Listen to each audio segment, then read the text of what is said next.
everybody, this is Benny, and that's where we are, and this is an update and mail call all in one. We start off with the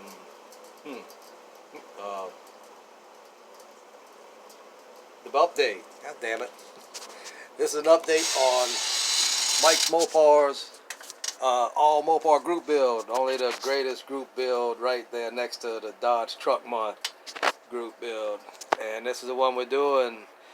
I think I did this on the entry video. This is going to be Arthur's restored Charger after her life as a family car and part-time race car to a full-time race car. After she was retired, they all ganged up on her and restored her. So this is going to be the restored version of the car Arthur bought new when he returned home from Vietnam. This is going to be a family project. Arthur and Jasmine, Lizzie Jr., and even Cinderella decided to get her hands dirty because she knows just how much this car meant to Arthur and the family. This car and Jasmine and Arthur's friends pretty much saved his life after he got home. So this is where we are. This is the motor. I'm waiting for some carburetors from Fireball. Actually, I'm going to put a fuel injection set on it. So he's taking those troublesome carbs off and going with fuel injection on this car. And I'm waiting also for the distributor. So that's it on the motor. Transmission done up in what I usually do. Transmissions in the AK True Metal, unless it's a standard transmission with a cast iron case and not aluminum. So let's get to some of the things that surprised me about Revell here. If it'll focus. Thank you. There's a VIN number on the block. And even though it's in the wrong place, it should be above the, right there above the oil pan, but it's on there. So that's pretty cool. There's also a number on the transmission. So, what's up, Revell? There's also a Pentastar on the intake. Nice. Fuel pump looks like a Carter fuel pump. And I did the oil filter, which is cool and in the right place. And Mopar Performance Black. See that? No floating alternator. This is, I don't know who Revell hijacked this kit from, but this is one of Revell's better efforts. Without the sleaziness of floating alternators and just batteries and washer bottles and master cylinders molded in. Hey, Bunny. It's Bunny and pedals. I don't know what they want. They're trying to tell me something. Also, Revell, like I said, did not mold in the master cylinder.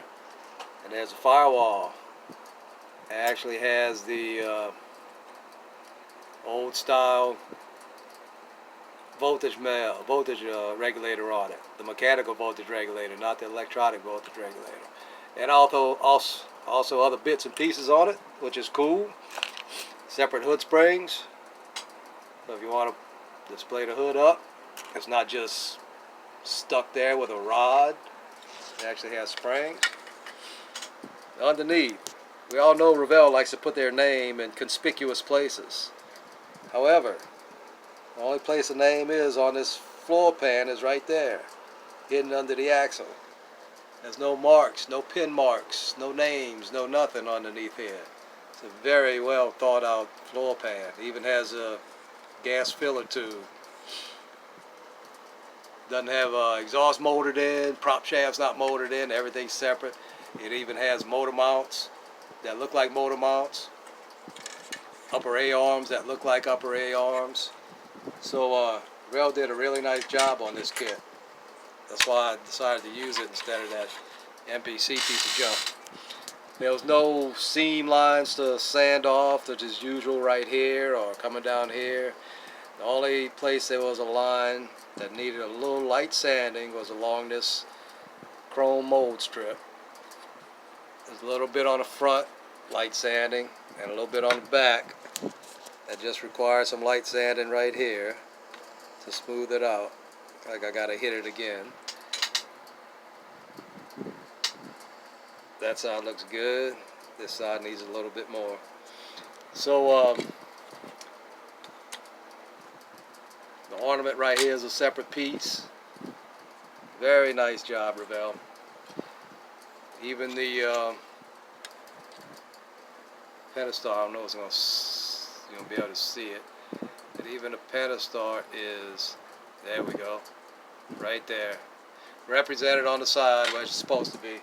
So this kit is so far, I remember the first time I did it for Arthur's original car. It was a joy to put together, unlike that MPC, which we did for the race car, which was a beast, pain in the ass.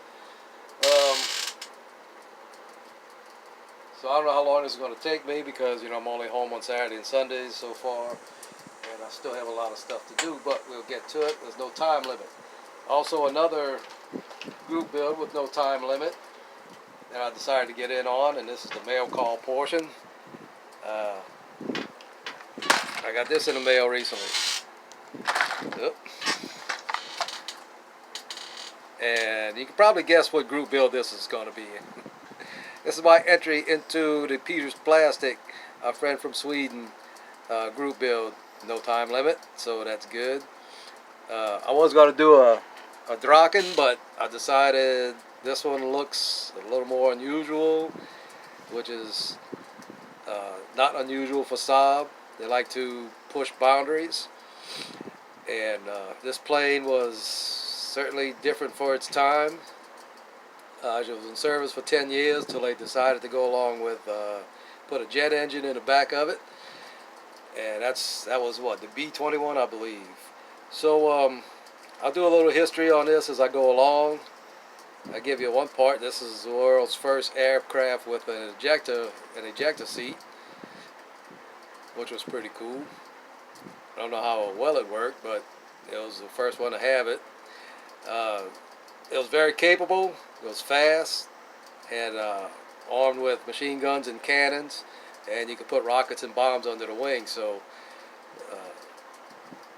for a fighter nobody knows about, this one did pretty good.